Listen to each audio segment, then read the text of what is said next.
We've got a national medal and national medal clasps to present today. I'd like to call Deputy Commissioner Rob Rogers, Andrew Junior local member, and also Janelle Culverson, Councillor Culverson, if you would mind coming out as well, as being a local elected representative for the Cabon area.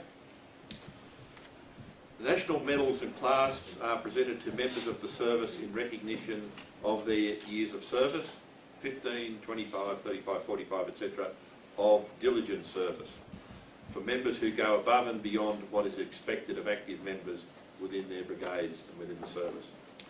And all our two recipients today should be commended for their dedication, commitment and service to our community. Our first award today is to Tony Townsend, or Anthony Townsend, better known to us all as Tony. So Tony, if you'd like to come forward, I'd like to read out Tony's citation. Tony has provided 55 years of service to our organisation, and today he's receiving the National Medal and the first, second and third clasps.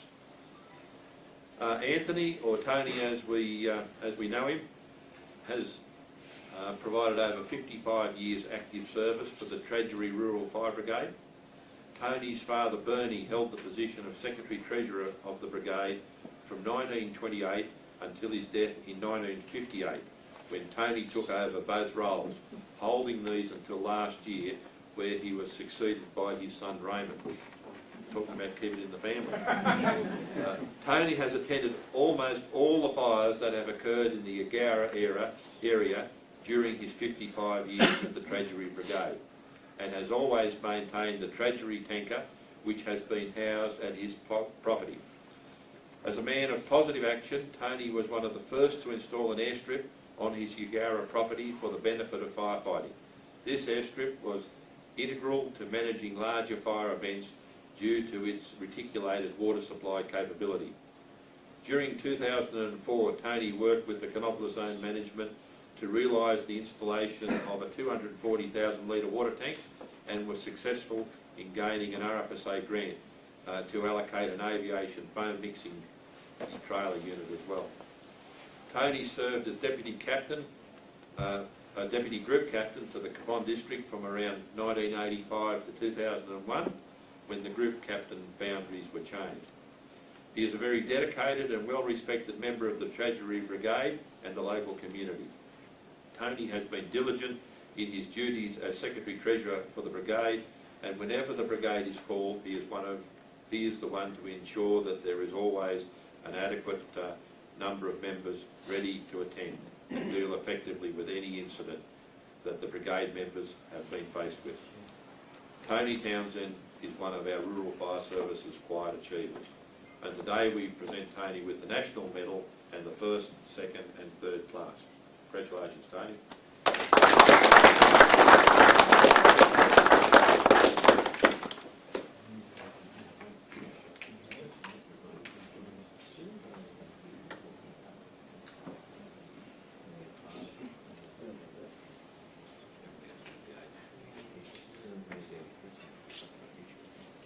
No.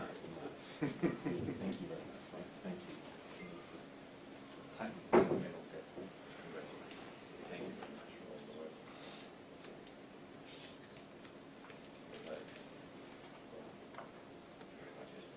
Wait, there's more.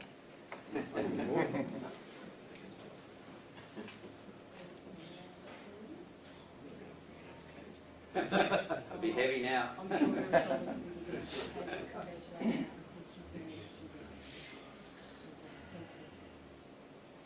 You guys get a photo?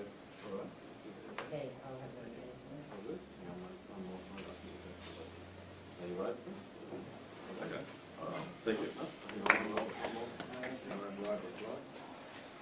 Would you like to say something? Yeah, I'll go. Come on. Please do. When I was first informed that I was in line to receive this, I didn't believe it.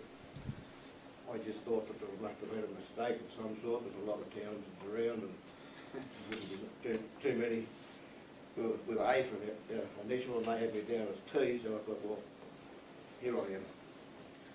I'd just like to give you a little bit of the history of the Treasury Brigade that David has briefly started on. It did start in 1928, and originally the captain and president's position was filled by a Herbert, and traditionally down the line that has happened all the way, same as secretary treasurer. There's been a Herbert in the town and in those positions ever since 1928. Don and I thought a light a year or so ago and decided to retire. Previous to that, all our members had died at their bedtime. And we thought, well, can't beat them, we don't want to join them, so we got out. We are pleased to say now that the brigade has been run by fourth generation young fellow. Don's son and mine are in the helm now. I do believe that that trend has been a bit catchy, not only locally but probably worldwide. 6 months after Don and I decided to get out, so the Pope, he didn't want to go.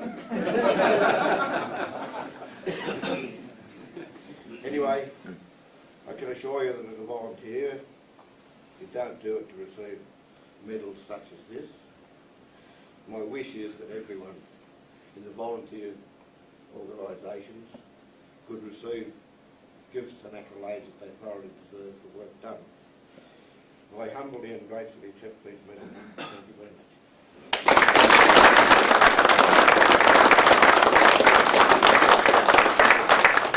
Thank you, Tony. Our next recipient is for Roy Ferguson for 39 years of service, and Roy today is receiving the second class for his national medal. Roy commenced service with the District Rural Fire Brigade of Blacktown in 1974. He also joined the Blacktown SES in 1976 and served both organisations until moving to Orange in 1991, where he joined the Clifton Grove Rural Fire Brigade. He held the role of Deputy Captain and Brigade Training Officer from 1996 to 2003. Roy is a very active and dedicated member of the service and has attended numerous Section 44 fires and other incidents over his 38 years of service. Roy has acquired a range of specialist skills, including crew leader and trainer and assessor. In March 2003, Roy gained full-time employment with the service and has served as team manager for the Northwest team at Bogan, Canamble, Walgett and Warren, and then worked in the regional office at Young as the Assistant Operations Officer for Region West. Roy transferred back to Orange in late 2007 and commenced with Canobolas Zone as the Operations Support Officer. In 1991, Roy was awarded the National Medal for Service and the First Class. In 2003 and in 2005, Roy was awarded a Bronze Bravery Medal by the Royal Humane Society of Australia, and in 2007 the Commissioner's Commendation for Bravery, and he is now receiving the second class for the National Medal. Congratulations, Roy.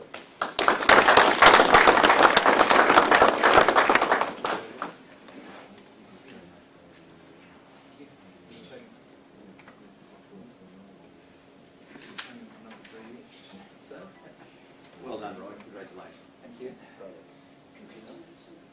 Thank you. May I have a quick word? Yeah, to echo Andrew's, Mr G's words earlier on, with the thanks he extended to all the volunteers. I extend in particular to my wife, Kerry, for her support and my family's support over the years. I know that goes right across the board. As much as, and as Tony said earlier on, you don't do this job to get the medals. They're a surprise when they come, but humbly and gratefully accepted.